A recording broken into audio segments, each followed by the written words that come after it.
Reflection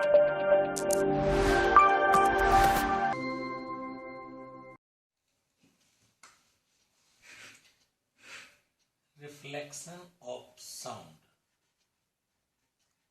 The phenomena of returning back of sound after striking any obstacle. Sound जब किसी obstacle से यानी रुकावट से टकराता है और वापस लौटता है. The phenomena of returning back of sound after striking any obstacle is called reflection of sound.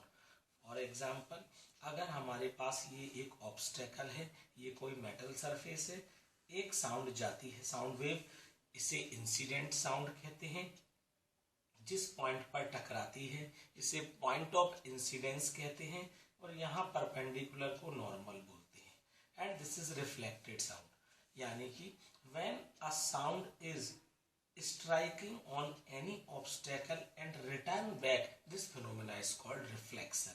This angle is angle of incident and this angle is called reflected angle or angle of reflection. There are two laws of reflection. Number one, angle I must be equal to angle R. Reflection की phenomena में angle आई हमेशा angle are के equal होता है. And number two, incident sound, normal and reflected sound all lies on the same plane. Now activity of reflection. ये जो हमने एक साउंड वेव ली है, हम यहाँ पर एक पाइप लेंगे या कोई ट्यूब लेंगे और एक ट्यूब हम यहाँ लेंगे. यहाँ पर हम एक वॉच रखेंगे, इसमें से टिक टिक की साउंड प्रोड्यूस होगी. और when the angle I, जब हम इस एंगल आई को इस आर के इक्वल करेंगे, suppose that both are 45 degree, this sound, this incident sound strike on the hard surface and reflected back. And here the listener, listener जो होगा, ह्यूमन ईयर जो होगा, उससे ये साउंड सुनाई देगी. लेकिन it is possible only when angle I is equal to angle R. अगर मैं इस पाइप को थोड़ा सा एंगल चेंज कर देता हूं, now this sound is incident on the hard surface but not reflected because angle I is not equal to angle R. This is also known as echo. Echo means the phenomena of repetition of sound. जब sound किसी surface से टकराती है और वापस लौटती है, it is also known as echo. and आपने सुना होगा मल्टीपल echo. जब आप हिल स्टेशन वगैरह पे जाते हैं, वहां एको पॉइंट होते हैं, वहां मल्टीपल इको भी सुनाई देता है.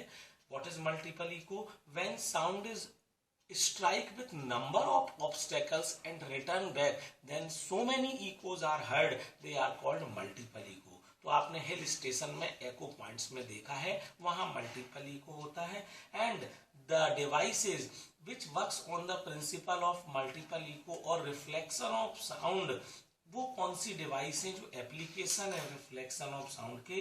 नंबर वन है स्टेथोस्कोप. डॉक्टर्स का स्टेथोस्कोप जो होता है, हियरिंग एड, जिन लोगों को कम सुनाई देता है वो हियरिंग एड लगाते हैं, वो भी रिफ्लेक्शन ऑफ साउंड पे काम करता है. जितने भी म्यूजिकल इंस्ट्रूमेंट है, सहनाई है, जितने भी लंबे म्यूजिकल इंस्ट्रूमेंट है, उन सब में रिफ्लेक्शन यूज होता है. और रिफ्लेक्शन का एक बहुत अच्छा एप्लीकेशन है ऑडिटोरियम की जो सीलिंग होती है. आपने देखा होगा जो ऑडिटोरियम है उनकी सीलिंग कर्व होती है. इससे जो साउंड की वेव्स जाती हैं वो स्ट्राइक करके ज्यादा एरिया में ट्रेवल करती हैं, तो ज्यादा ऑडियंस को भी पूरा का पूरा साउंड अच्छे से सुनाई देता है और ज्यादा एरिया कवर हो जाता है. This is the application of reflection of sound. और डीजे के पीछे भी साउंड बोर्ड लगाया जाता है, उसका भी यही एप्लीकेशन है. ये रिफ्लेक्शन ऑफ साउंड के एप्लीकेशन. लेकिन याद रखें, इको के लिए जो मिनिमम डिस्टेंस रिक्वायर है, it is 17.2 metre at 22 degree centigrade. यानी 22 डिग्री सेंटीग्रेड पर जब हम एको कराते हैं तो मिनिमम 17.2 मीटर का डिस्टेंस चाहिए. This distance is not fix, it is depend upon temperature. Temperature change होने पर ये डिस्टेंस चेंज होगा. फिलहाल आपको इतना याद रखना है कि minimum distance which is required for to heard the echo is 17.2 meter at 22 degree centigrade.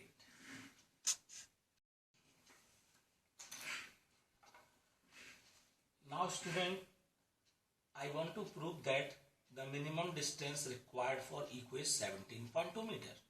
मैंने आपको बताया 22 डिग्री सेंटीग्रेड पर इको के लिए मिनिमम डिस्टेंस 17.2 मीटर है। मैं इसे प्रूफ करता हूँ।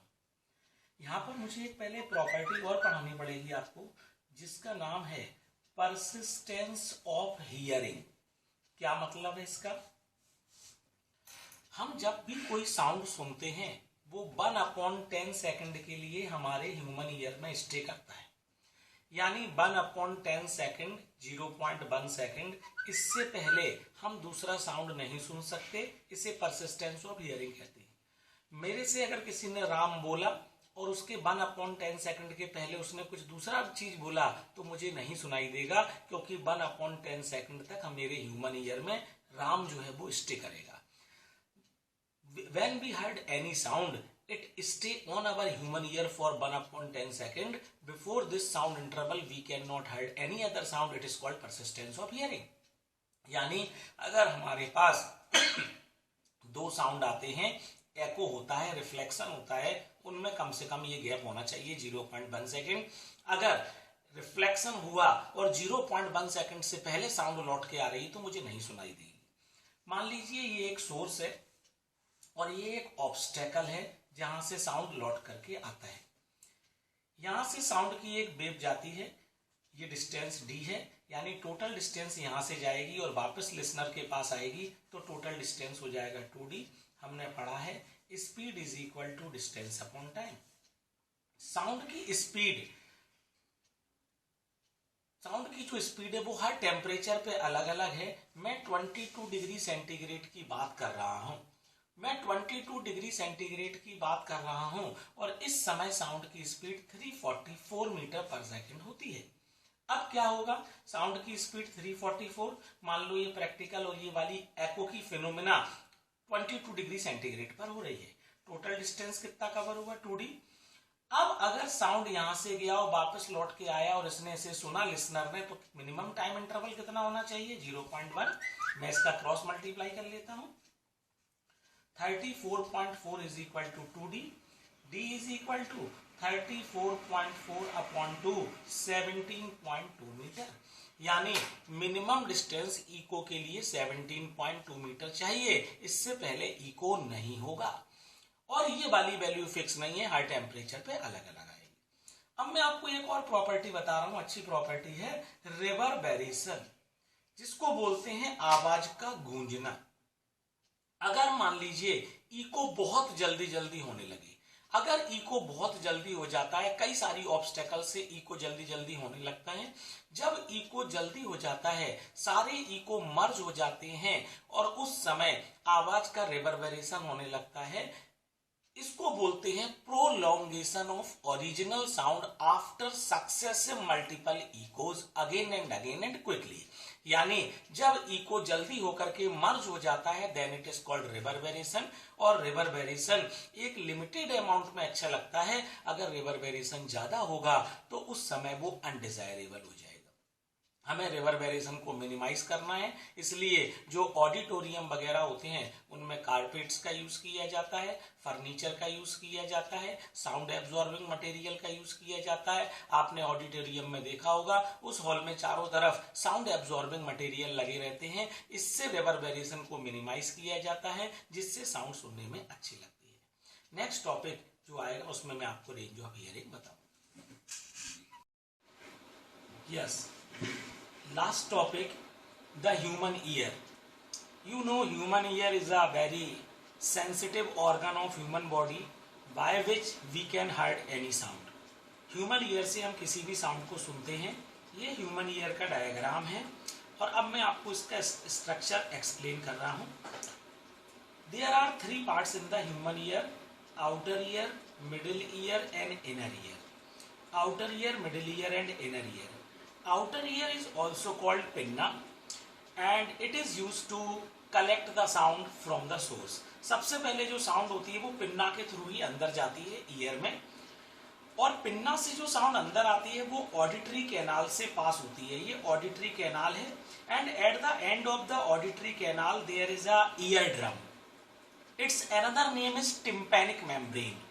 तो जब साउंड जाती है कंप्रेशन और रेयर फ्रैक्शन की सीरीज में, तो जब कंप्रेशन ईयर ड्रम पर पहुंचता है तो ईयर ड्रम पे प्रेशर लगने के कारण वो अंदर की तरफ प्रेस हो जाता है, और जब रेयर फ्रैक्शन आता है तो इस तरीके से वो ओपन हो जाता है। यानी कि when the series of compression and rarefaction reaches to the eardrum it starts vibrating and now this vibrated sound passes from the middle ear.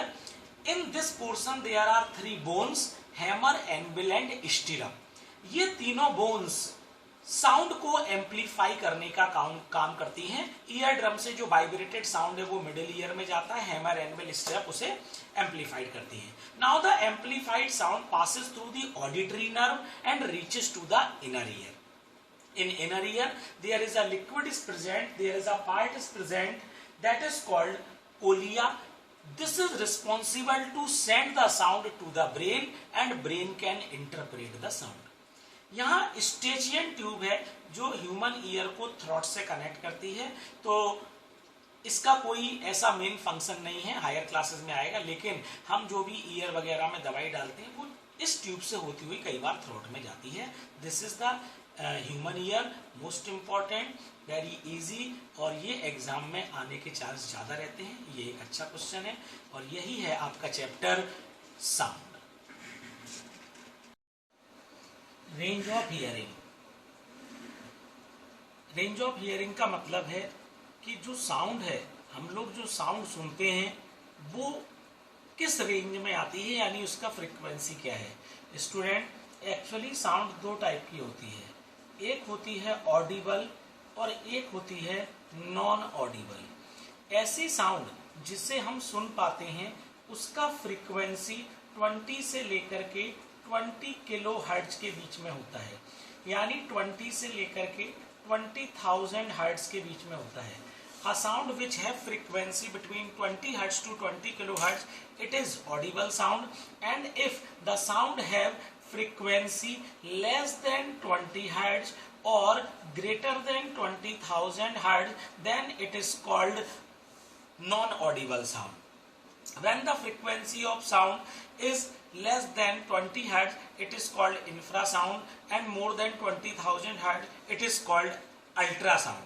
यानी जिसकी फ्रीक्वेंसी 20 से 20,000 है वो ऑडिबल है, और जिसकी लेस देन 20 मोर देन 20,000 है वो नॉन ऑडिबल है। लेकिन कुछ ऐसे एनिमल्स होते हैं जो इंफ्रा साउंड, मैंने आपको बताया less than 20 infra and more than 20,000 ultra. कुछ ऐसे एनिमल हैं डॉग वगैरह, डॉग, एलिफेंट, जो अल्ट्रा साउंड इंफ्रा साउंड की रेंज में भी काम करते हैं, इंफ्रा साउंड को भी हर्ड कर लेते हैं, लेकिन नॉर्मल ह्यूमन बीइंग के लिए इसका रेंज 20 से लेकर 20,000 हर्ट्ज के बीच में है। लेकिन जो चिल्ड्रन है, 5 साल से छोटे बच्चे हैं, उनके लिए ये रेंज 20 से लेकर 25,000 हर्ट्ज तक जाती है, क्योंकि उनके ईयर की सेंसिटिविटी ज्यादा होती है। अब जो दो प्रकार का हमारा साउंड आया है, Audible, non Audible, non Audible में इंफ्रा अल्ट्रा आया है, इसमें अल्ट्रा साउंड बहुत इंपॉर्टेंट है, और इसमें एक क्वेश्चन आता है अल्ट्रा साउंड के एप्लीकेशंस बताइए, यानी कहाँ कहाँ अल्ट्रा साउंड यूज होता है वो बताइए। तो मैं इसके एप्लीकेशन आपको बता रहा हूँ, ये इंपॉर्टेंट टॉपिक है, एप्लीकेशंस ऑफ अल्ट्रासाउंड। सबसे पहला है क्लीनिंग पर्पस। जितने भी म्यूजिकल इंस्ट्रूमेंट हैं जिनमें कि लंबे पाइप होते हैं, उनको क्लीन करना बहुत टफ होता है, क्योंकि इनके अंदर हाथ नहीं जा सकता, इनके अंदर हार्ड टू रीच प्लेसेस होते हैं, तो इसलिए एक केमिकल सब्सटेंस इसके अंदर भरा जाता है क्लीनिंग के लिए, और यहाँ से अल्ट्रासाउंड डाली जाती हैं जो रिफ्लेक्शन के थ्रू काम करती हैं, और बहुत ज्यादा वाइब्रेशन के कारण ये जो केमिकल है वो इस गंदगी से, डस्ट से रिएक्शन कर लेता है, और उसके कारण ये बाहर निकल आता है। यानी अल्ट्रासाउंड का पहला यूज क्लीनिंग पर्पस में होता है।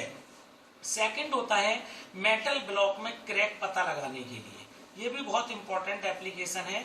हमारे पास कोई आयरन का मेटल ब्लॉक है या गोल्ड का है और इसमें अंदर से क्रैक आ गया है, तो इसका पता लगाने के लिए हम अल्ट्रासाउंड का यूज कर सकते हैं। यहाँ हम डिटेक्टर लगाते हैं, यहाँ हम डिटेक्टर्स लगाते हैं और यहाँ से अल्ट्रासोनिक वेव छोड़ी जाती है। जो अल्ट्रासोनिक वेव सही पोर्शन से जाती हैं, जहां पर कोई क्रैक नहीं है वो निकल जाती हैं और डिटेक्टर इन्हें रिसीव कर लेता है इस प्रकार से। लेकिन जो अल्ट्रासोनिक वेव क्रैक वाले पोर्शन से जाती हैं वो इसको पास नहीं कर पाती और वापस लौट करके आ जाती हैं। इससे पता चल जाता है कि मेटल ब्लॉक में कोई क्रैक आ गया है। सही पोर्शन से अल्ट्रासाउंड निकल के डिटेक्ट हो जाती है, लेकिन जहां क्रैक होता है वहां से अल्ट्रासाउंड नहीं जा पाती है। इसके अलावा अल्ट्रासाउंड का एक बहुत अच्छा यूज है मेडिकल साइंस में। आप जानते हैं अल्ट्रासाउंड का यूज किया जाता है पेट में होने वाली कोई भी एबनॉर्मेलिटीज को, स्टोमक की प्रॉब्लम को, उससे अल्ट्रासाउंड से पता लगाया जाता है। और मेडिकल साइंस में जब इसका यूज किया जाता है तो उसके लिए इकोकार्डियोग्राफी में इसका यूज किया जाता है, जिसके अंदर हार्ट से रिलेटेड डिजीज का पता लगाते हैं।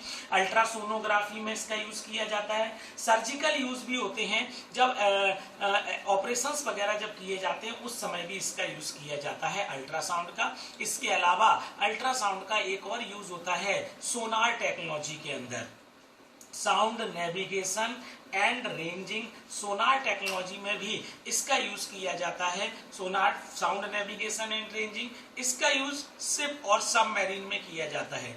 जो शिप्स वगैरह होते हैं, सबमरीन होते हैं, उनमें एक जगह ट्रांसमीटर लगा रहता है और रिसीवर लगा रहता है।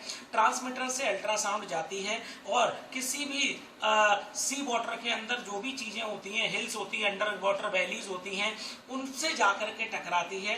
ट्रांसमीटर से रेज निकलती हैं और रिसीवर उनको डिटेक्ट कर लेता है। इस तरीके से रेज आती है और रिसीवर उनको डिटेक्ट कर लेता है।